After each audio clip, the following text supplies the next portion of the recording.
السلام عليكم ورحمة الله وبركاته. hordoftoota kiyya akkam nagaa jirtu fayyaa keessanii isiniin jedha. Bakka jiraattanii mana kiyya like, share, subscribe gochuun na jajjabeessaa isiniin jedha. Viidiyoo irraa badaa deebi'a. Akkasii hadhallee maakii ibsishaa qabadhee isinii dhufee maakii ibsishaanii bashannana isaanii maashaallah tabaarakallah akkuma itti fufanii jiranii. Ammallee suuraa kana haaraa gadhiisanii hinaafa uummata hinaaffan gara guban dhugaa rabbii hinaaffan gara gubaniirani. Allah waliif sinaa dhiisu isiniin jenna. Hordoftoota kiyya viidiyoo kanaa osoo horaa bu'u sa'aatii tokko ol ture itti deebi'e haala jirumuu biyya namaa hima beektanii sagalee irra qaba jedhe. Gizee kaan ijoolleen muuziqaa banaa gizee kaan ammoo nama hojii namaati. Akkasuma ijoollee daa'imnillee jira waan ta'eef akkasitti irraa ta'ee isiniin jedha. Akkasii like, share, subscribe gochuun odaa jajjabeessinuu. Warri ammoo naafillee ilaaltanii like, share naa gootanis galatoomaa isiniin jedha. Ammallee muuziqaa jira waan ta'eef dhaabuudha. Rabbi viidiyoo muuziqaan keessa seene baay'ee tokko namatti hin beektanii yuutuubiin waan godhu sanumaaf jiila qaba waan ta'eef. Akkasii rabbiin hundaayyuu alaafisu dhugaa rabbii odoo hojjennee nama fayyadaa yuutuubiin hedduu nama fayyadaa odoo hojjennee namni birrii irraa argee yeroo takkallee taanaa irraa argee hedduu isarraa duuba deebi'uuf hin ta'u. Haa ta'u ammoo haalli jireenya biyya namaa deemee isa jibbisiisa.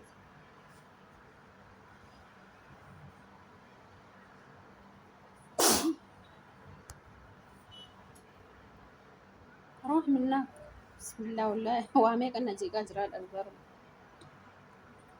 Akkasii ibsishaa fi maakii rabbiin ija hamtuu isaan irraa qabu dhugaa rabbii jaalalli isaanii hedduu nama hinaafsisan warra na hirmin illee dhiira akkana jaalala beektuu fi nama jabaa akka isaa kana jaalalaaf jilbeeffatu rabbiin hundaayyuu haa kennu dhugaa rabbii. Dhiirri dubartii hoo hedduu jaalate namatti tola. Nuti dubartiin gafee nu jaalatamudha. Onneen keenya wallaahi dhiiruma sanuu odoo kan jaalanne taate bakka hin bitamti jechuu jaalalaaf. Akkasii rabbii waliif sana isuu ilmoollee rabbiin isaanii haa kennu ijoolleedha. Asitti ammoo viidiyoo hojjenne garuu footoo irratti sagalee qabee ture neen gadda. Uffata maakiin uffatte kun uffataati. Warri ibsishaa nyaata hojii ergeef jechuudha. Hin mul'atu malee isaan fataa jedhaa jiranii. Maatii sabboontuu Oromoo suuraa goototaaf duubaa qabdi. Suuraa kana gaafa deemee taphattu na arrabsanii ittiin na gadda jedhanii na arrabsan jettee dhiibdi. Waa'ee dubbii beekti jechuu qaroo. Akkasii rabbii wallaahi nama akkuma guyyaan asixxuun ol biraa deemuu geenne jedhee yaadda'u miti. Rabbi rizqii keessan akkuma bishaan keessanis tokko godhe rizqii keessan bakka takkaa godhu inshaallah. Isiniin jennaa bakka takka dafee isin haa deebisu. Wallaahi rabbiin waan isin barbaaddanii olitti isin haa ta'u nama waliif jaalatu wal yaadee garagara jiraatu ka ol dheebotu ganamaaf galgala hunda isaa rabbiin waliin haa ta'u dhugaa rabbi. Jaalalaan ammoo garagara taa'uun hedduu nama dhaga'ama. Ibsishaan kun badee dhufe ka hoggaa joonga'een ji'a 7 moo 8 deebi'e maashaallah turan ijoolleen. Turan yeroon gadi hin teettuun fiidde akkasii rabbi waliif sinaa dhiisu isin duraayyuu hamattuu fi hinaaftuun dhageettanii ammallee haaluma kanaa itti fufaa isinoo jaalala keessan cimsu jirtanii warra duraan isaa kana arrabsu kun ofirra qanabaranii viidiyoo isaanii ajaa'iba itti ta'e akkasii ilaalan jechuudha. Isinillee yoo deebi'e sababan dhabanii yoo ol birallee dhaabatanii ittiin viidiyoo raaban sababan dhabanii mee kana fa'a ka'amu hinaaftummaan jette kanarra haa godhaa jirti maatiin jaarsa ofiirra rafte miskiina wallahi akka bareeda wal bira rabbiin ijaamtuu isaanirraa qabu baay'ee natti tola wallaahi hedduu isaan jaaladhallee baay'ee natti tolanillee ija hamtuu fi ija budaa rabbiirraa qabu. Iji namaa hedduu takka namaaf hin toltu jechuudha. tiktookii bakka jedhu kanarraa murree dhugaa rabbi akkas isiniin jedhaa hordoftoota kiyya. Isinillee miidiyaan kun waa hedduu nama barsiisa. Kaan durijummaa barsiisee, kaan barumsa barsiisee, kaan bultee akka itti qabatan barsiisee, kaan ammooyyuu maqa wanni inni hin barsiifne hin jiru. Kaan waan badaa barsiisee, kaan waan gaarii barsiisee, kaan irraa fayyadama godhee, kaan miidhamaa godhee. Akkasuma isaanillee nama kanneen keessaa tokko jechuudha. Isaan fayyadamtoota. Ibsaanis haadha manaa gaarii maakii shugguxii Oromoo argate. Shugguxiin illee jaarsa bareedaa ilma Oromoo argatte.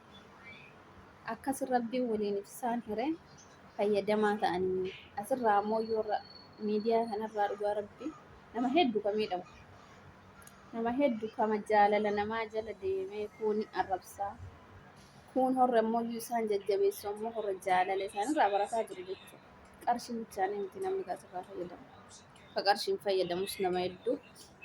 Akkasii isaan keessaa warra fayyadamee gorsaa fi jaalala namaa akkaataa namni ittiin wajjin jiraatu yoo duras hin beekne nama fayyadamu nama taasisu. Namni yoo hin beekne illee hedduu asirraa fayyadama akkuma isiniin jedhe. Rabbiin warra irraa fayyadamu nama taasisu. Ammoo yoo hin dandeenye nama arrabsu miti. Birumaa kutu malee komentiin gariin haa dhugaa rabbi nama garrama. Nama garrama komentiin gariin. Dhugaa rabbi akka waan mana tokko galanii akka waan riiskii nyaatanii nyaatanii. Akkas isiniin jedha sun akkuma ta'u ta'e homaan godhanii homaa naman godhanii. Asitti ammoo jaafee jedhama. Innillee yaaggootee liji jechuun ilma eessuma kiyyaa jechuun hira. Akkas jedhaan yeroo baay'ee ibsishaan komentiin akkasitti argaa yeroo duraallee suufaa fi waa kennaa kenneef yeroo tokko yeroo jalqaba isaan walitti dhufassanii ammallee kunoonni isaa yeroo jira waan ta'eef isaan bira dhaqee mucaa gaariidhaan jajjabeessa yoo isin aartullee wajjin viidiyoo hojjeteef jajjabeessa garee billaachaa keessaa isa jalqabaati mata dureedha.